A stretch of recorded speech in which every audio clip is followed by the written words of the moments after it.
Hey everyone, today I'm going to talk about link building strategies that increase monthly revenue by 240,000. I originally gave this presentation at the Engage conference in Portland and thought it'd be useful to share with the YouTube audience so you can get some value out of it and I can share some context beyond just the slides.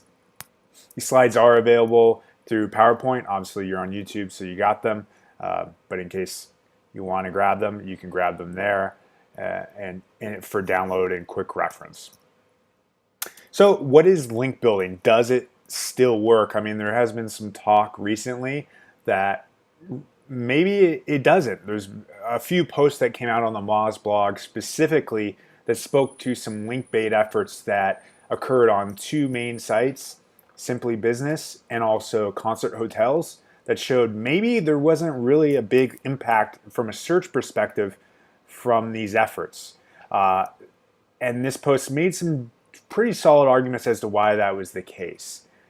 There was a rebuttal to that from someone who worked on the post and said, actually, there is some growth occurring there that if you only look at the spikes is not quite as obvious on the underlying structural face of it. I think there's something between both of them that, yes, it worked, but maybe no, it didn't work quite to the capacity or the upside that it should have. My takeaway is that actually link building for these two instances still do and will have value. They just can't fix a underlying broken strategy and business underneath it. The thing I think which was occurring with this site, specifically Concert Hotels, is that they were trying to fix a broken strategy with link building. They had these great assets that hit at different parts that had 100+ linking root domains, as you can see on this timeline.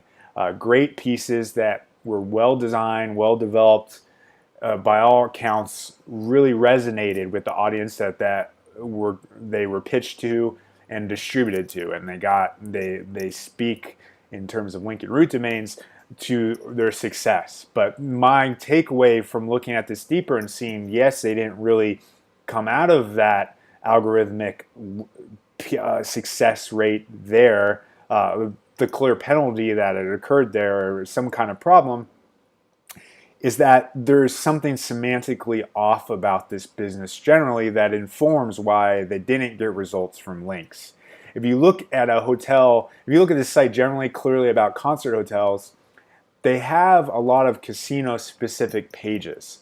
And if you think about going to a casino, a lot of the times when you're searching for a hotel near a casino, you're not actually going to a concert at all.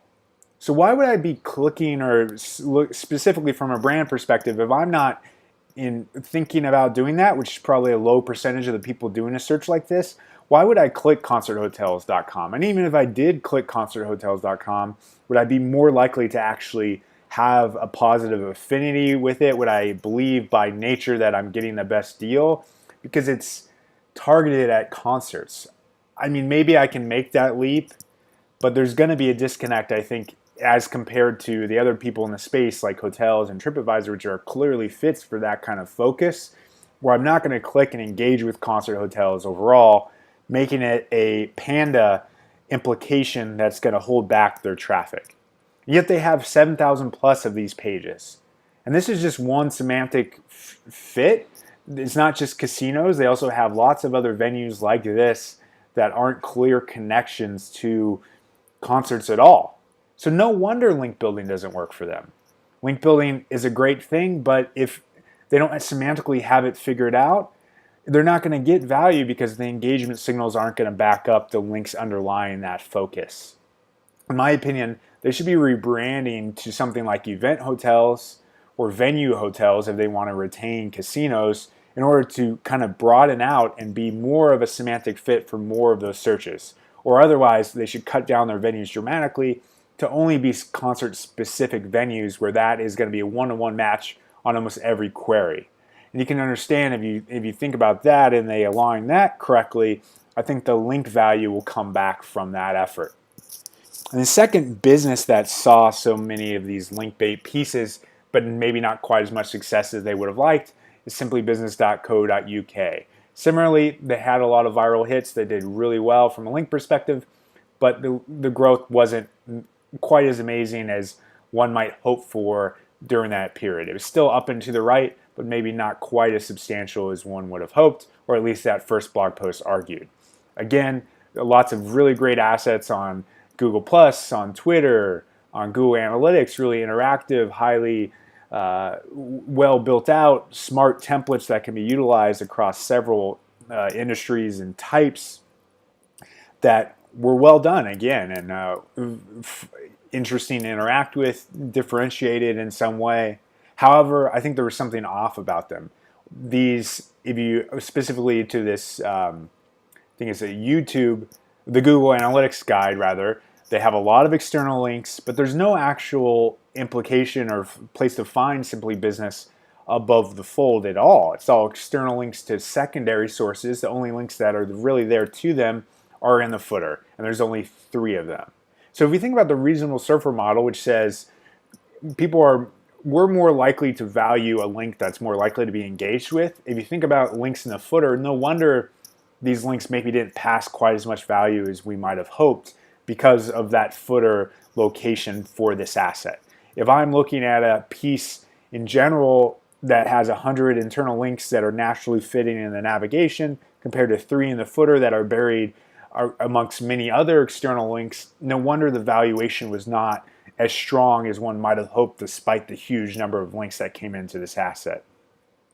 Additionally, I did a little research on Google Analytics Guide in particular. I noticed around 13% of the links also resulted in homepage links to those assets, to that asset. When we do content outreach, I think something along the lines of 30 to 40% is actually achievable. That's what I think a really refined content marketing strategy looks like, is where you do follow up. You ask for a homepage link, sometimes a category page link when it semantically makes sense, where they say Simply Business or Siege Media because they already have a good affinity for you. You have a good relationship, they like the content, and if they say your brand name there, it's a natural fit to have that follow up and say, could you link to the homepage? And I think additionally, if you're simply branding it well and connecting it back to the business well, you're going to get that naturally occurring more often, and it's going to be more of a natural mention that happens without that need for a follow-up. That didn't really occur on these assets. That said, Simply Business was still a growing business. I think this still strategically had more of a fit, and that's why it did see some incremental growth. It continued to move up in the right for them, and they had success from this campaign. But maybe could they have grown faster if they fitted in the main navigation, they had the links above the fold? I think that's very possible. So what is good content-based link building in 2017?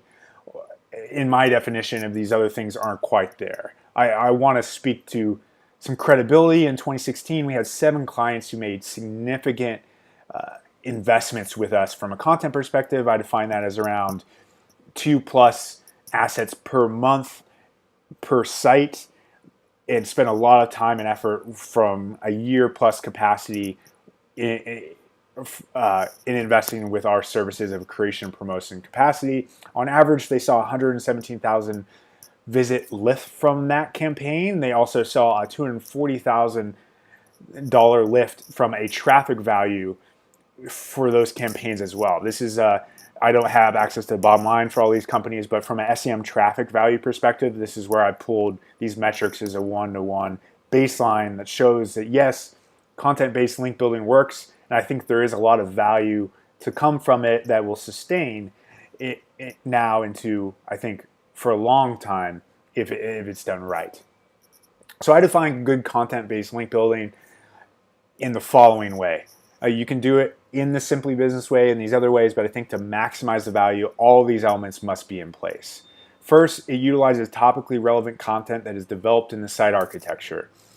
For example, REI clearly is about running shoes. It connects immediately.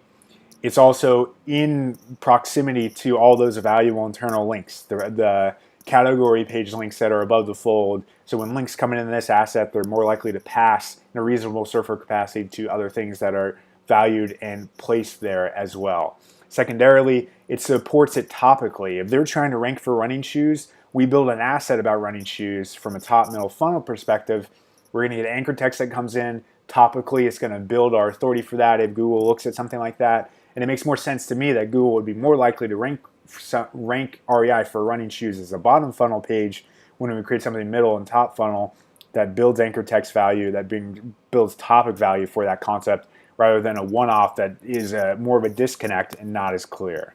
It's also structured in a way that doesn't just support links as a KPI, but it also supports email following, ideally top and middle funnel value, email signups. It has more than one use case in a perfect world in order to show that it's truly sustainable, not just from a pure link authority perspective, but has business value outside of that. It's also aligned with a campaign that generates landing page links. I think this is a more of a tactical implementation, but in a perfect world, you can follow up and get those tougher to get links these days when you semantically connect it appropriately. If it's about running shoes, it's a natural fit to ask for a link to REI's running shoes page thereby. It also should assist that bottom and top funnel. Our perfect highest value assets are the ones that not only generate links, but also assist in ranking assets on its own. Linkbait is still great and valuable, but it's those top middle funnel that really have value that you can also generate links to, where the explosive link building growth comes from. So all things considered, how do you take this approach to the next level beyond just simply tactically implementing those things?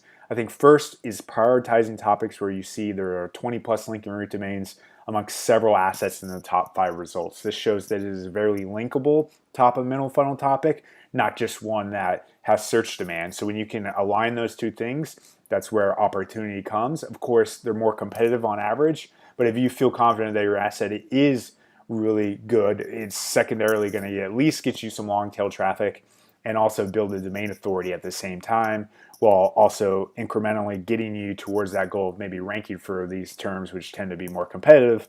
But because they're top and middle funnel, it's not as commercially driven, and more likely it'll be that people link to that naturally. Another thing we've seen is if you are creating a lot of original photography, you can leverage Flickr to get links. So you post on Creative Commons.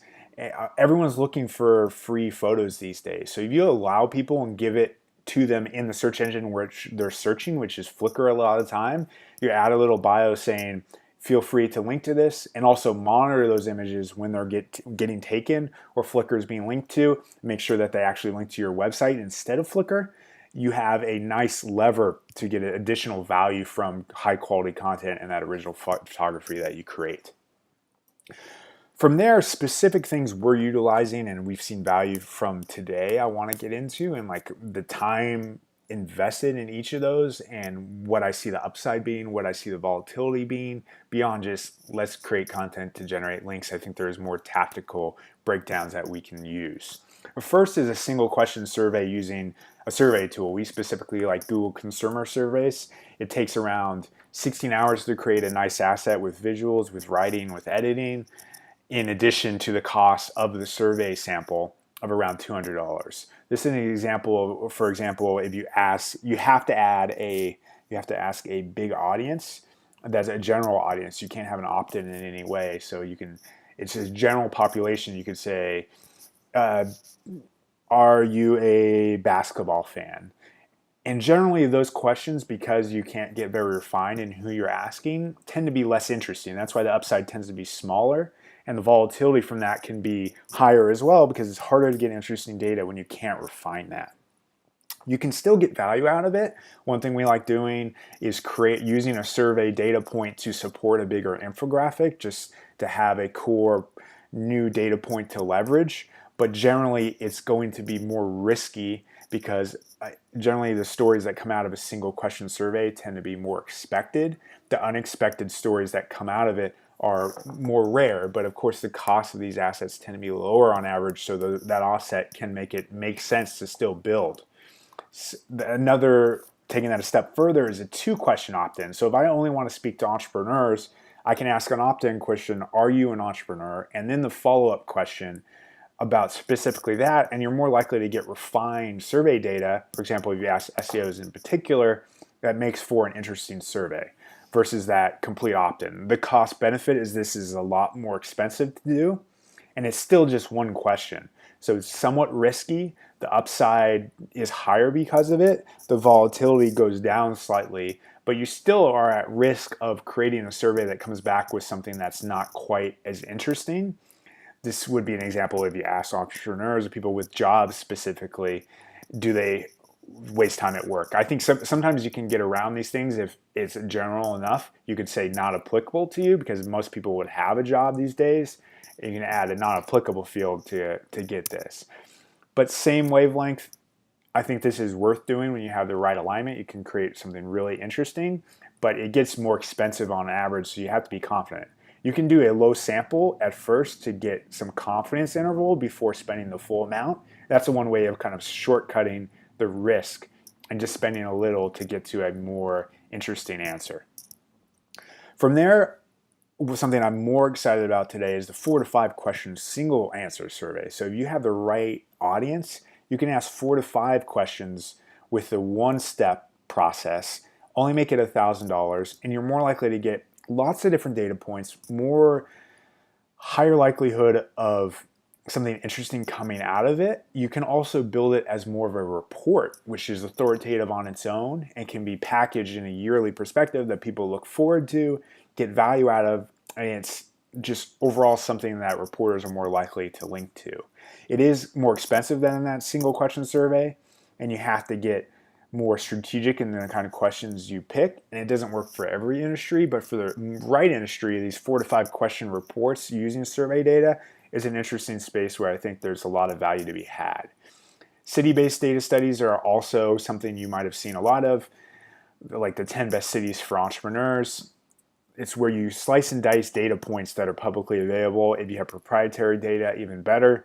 And the value is from pitching city-specific outlets for each of these. Because if you pitch San Francisco, if you pitch New York City, or even better, smaller outlets, they're less likely to get pitched as often. Maybe not San Francisco, New York, but maybe it's Bakersfield or some other smaller publications, but they're still high authority topics, and you can also pitch a lot of people in the top 5. Each city has its own pitch market. That's why this has huge success rate for people. However, that same benefit is a risk because it's become more saturated in the SEO space, period. It still works. I think SEOs and businesses that have the right brand alignment, news outlets will still cover it, but they're getting more and more of these pitches. You can get creative with it. One thing I liked that NerdWallet did, and you can look this up, it's not this specific example, is for the Super Bowl, they created an asset of how much does it cost to get to the Super Bowl if you're from Boston. They took hotel costs, they took ticket costs, they took the game costs, and they compiled it to, of course, come up with a kind of interesting data point that was expensive, of course, to get to the game as a New England fan. And they had that opportunity still to pitch local press a city space data study without the saturation of this exact kind of city-based 10 best cities for X. And when you can apply that creative lens, I think it's a really smart way of getting more value out of this approach. Outside of that, search-driven top and middle funnel content, I've kind of talked about that. Generally, this is what I love doing. The negative is that the upside, I think from the upside from a brand perspective, just makes it preferential, but it's not going to get the biggest amount of links compared to pure link bait. There's still a ceiling on it because they tend to be more expected on average, but the volatility comes down because these are assets that you can leverage over time. For example, you could build an asset on wedding songs, long tail of all the different specific subsections of a wedding song, and that's a long-term asset that you can leverage. And it builds business value besides just the links on its own. And as I mentioned, unfortunately, it's not quite as linkable as a pure link bait. I do think for most businesses, ideally, you can have just good blog content. We created something like a post on which keywords have the worst click-through rate. I knew it wasn't pure link bait, but just had general brand awareness value for us. Got a few links. It had secondary KPI value, and is why we did it. But it also had the bottom funnel link-driven value in addition that made it worth doing. That I think with the right strategy and the right business where you can combine those two is the most powerful method of link acquisition. When you can combine those KPIs and still look at links, I just think this is more rare that something like this happens, where people will build something that's just more content strategy driven, but still has links as a KPI. I think 100% that should be one of the core things you do to create an interesting blog and mix things up, because not every asset can be search driven or link driven. There's got to be some equal ground, like this deck for us, where it can drive value in multiple ways and not be 100% each way, but still have value overall. Our other piece on infographics is kind of one example of that. And as I talked about, social shares, email signups are the value of these kinds of things. And the lower ceiling tends to come from that, but I think as part of a strategy, it just makes a lot of sense. And as I talked about, linkbait, I mean, it still has its place. I just prefer it in the site architecture. It takes a lot of time. The upside is definitely huge, a lot bigger. 10 upside because of that. The volatility tends to be higher too, because if you're spending a lot on these assets and you strike out, that's painful to spend that much money and time on something and not have a lot of success. However, that's the only really way you're going to get home runs. However, I still don't love the home run. If I'm Google, I'm looking at sites and businesses that are constantly generating links over time, not having two giant link spikes of 100. Which is more likely to be a real business and which one is more likely to be a link bait, non-value driven business? I think it's the one that's consistently acquiring those links over time. So more and more, I prefer the kind of slow grind process where it kind of adds up with the right strategy to be the same number of links. It's just, and costs really, it just over a longer timeline. Another thing we're liking specifically is shareable images on top of top and middle funnel content. So if you build something like top and post on recipes, and you build a second infographic on top of just the core asset that kind of combines the best pieces of that, and then pitch it, you're going to have more likelihood to get links and still be able to drive rankings for that asset than just the recipe alone would have. So thinking about ways to combine these things and build shareable assets that still function as link bait, I think is going to get you that additional value that you would not have gotten otherwise. Of course, the built-in linkability of these is the benefit of that, and it doesn't take that much time if you think about it correct. And it's still, if you only, unfortunately, have links as your only core KPI, maybe it doesn't make as much sense to do these kind of assets. As I talked about with Flickr, I love that, and I think generally it can apply original photography to any of these assets and increase the upside by 2 because of that slow passive acquisition through Creative Commons. You can lower your volatility because of this ability to get secondary value, and there's a higher barrier to entry. If you invest in this with your business, you differentiate yourself with video or photography in other ways that aren't really possible for people not doing it. And is there value for link building strategies besides content? Of course. I specifically define this as something that's scalable, capable of generating sustainable, high quality links over time, not just one-off acquisition opportunities, which of course there are several of those in addition to this. One is just looking for brand homepage mentions where they're semantically talking about something else. For example, if someone's linking to hotels.com homepage and they're actually talking about Las Vegas, there's an opportunity there to just follow up with those people and ask for a move to Las Vegas category page, because of course that category is going to be more valuable than just a homepage link for hotels. So monitoring that, asking for those changes as they happen, and also going back through the link profile and looking for those are high value opportunities for these businesses. Additionally, fresh web is definitely still a great value. I think it's of most value to physical businesses, like if you're SeaWorld or your Airbnb. Monitoring those businesses that are getting mentions in the physical world are more likely to see more opportunities where people will mention you but not link because they think of you in the physical world and not in the digital world. And combining those two with intelligent monitoring will accelerate your process of link acquisition that additionally has a lot of value for the right brand. So of course, based on this, and hopefully you have the same takeaway, I do believe links work. If you were asking me, I don't think they're going away anytime soon, as long as it's applied in the right way and it's not underlying a broken business in any way. So I hope you saw value in this. If you have questions, feel free to send me an email. It's ross@siegemedia.com. And as I've talked about, we're planning to do more and more of these videos. If you found it valuable, give us a subscribe below, and I definitely appreciate that, and expect more of these kind of tutorials, decks, things like that through YouTube, and we definitely appreciate your feedback as well. Thanks.